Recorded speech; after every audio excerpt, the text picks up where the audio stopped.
Hello everyone, welcome back to the channel. My name is Quinn, and today we're going to be predicting the NFC East. Now, this works the same as my other prediction videos. We predict every team's best possible record, every team's middle ground, and every team's worst possible record. Before we begin the video, I just want to say I am finally back. I was taking a break to figure out how to grow my channel and make my content better and better for you guys. And I just want to say I'm going to be uploading more now, so you guys are going to want to hit that post notification bell. That way you guys know when I'm going to upload. I want to thank everyone who has subscribed. If you want to subscribe, it's completely free and optional. You can just hit that red bell button and that says subscribe and turn it gray. Without further ado, let's get right into the video.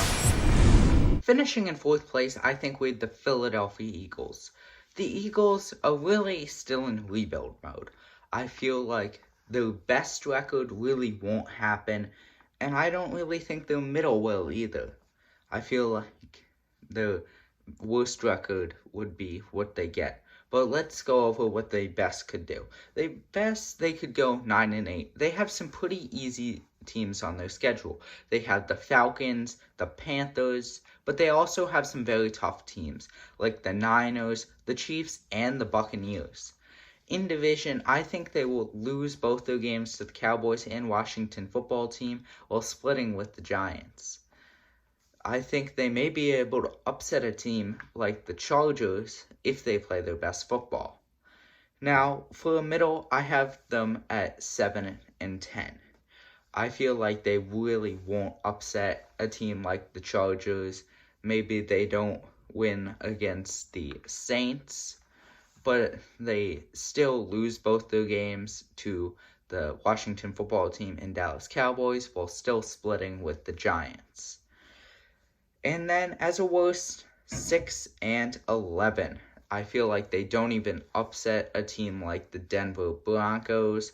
I feel like they still split with the Giants, but lose both those other division games, and then lose to a team like the Chargers and the Saints. Finishing in third place, I have the New York Giants.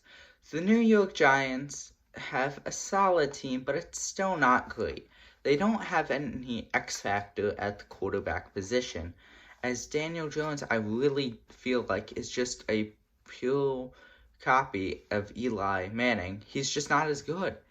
He's really not that good, and I think the Giants need to realize this soon. If not, they're just going to waste away Saquon Barkley, and Saquon Barkley will leave in 2 years when his contract expires.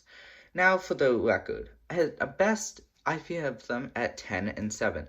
They have some easy teams on their schedule, like the Broncos, the Panthers, the Falcons, the Raiders, but they also have the Chiefs and Buccaneers and the Rams, all tough teams.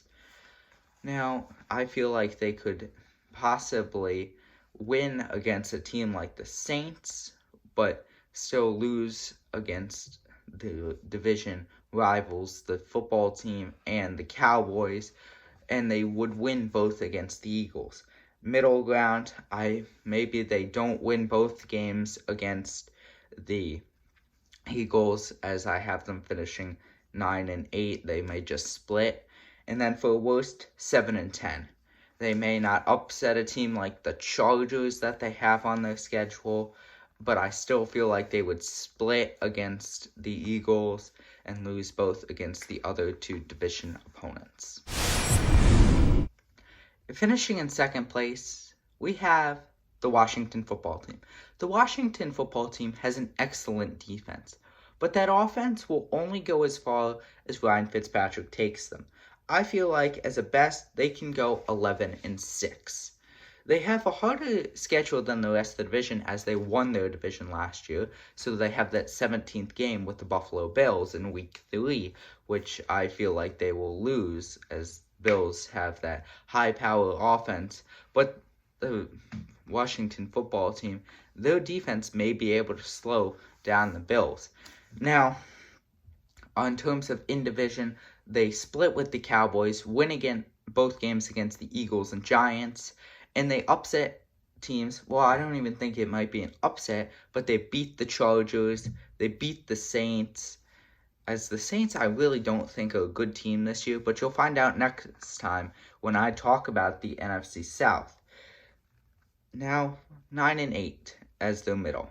I feel like they lose both somehow against the Dallas Cowboys in that, win all the other division games, and they don't win against a team like the Chargers or the Saints.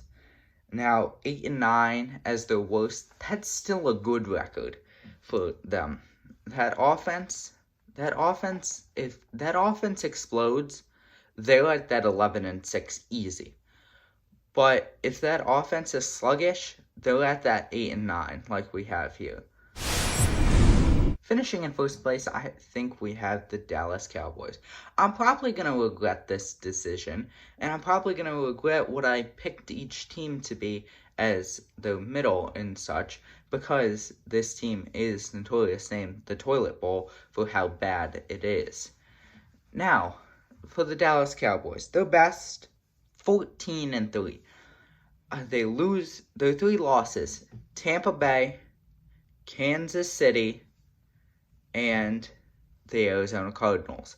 They win all their division games, but they lose those 3 games. Now, middle, 13-4. They lose 1 game against the Washington football team. That's their only other loss. Now, 12-5, I feel like, is the worst. Again, they just lose 1 more game. They lose a close one to someone, a heartbreak, or they just get upset by someone, straight up. But this team really needs to perform this year. If not, Mike McCarthy will be out of a job. Well, that is the end of the video. Thank you guys so much for watching. If you liked it, click the thumbs up. Comment what videos you guys want to see in the future, what you would change, what you'd do different. I feel like by week 5, I would probably scrap this entire list, and it's probably going to be completely wrong, because this team is probably going to be the Toilet Bowl again, but you never know. Maybe they actually perform like how I have them. Unlikely. But thank you guys so much for watching. I'm Quinn Helfrich, and I will see you real soon.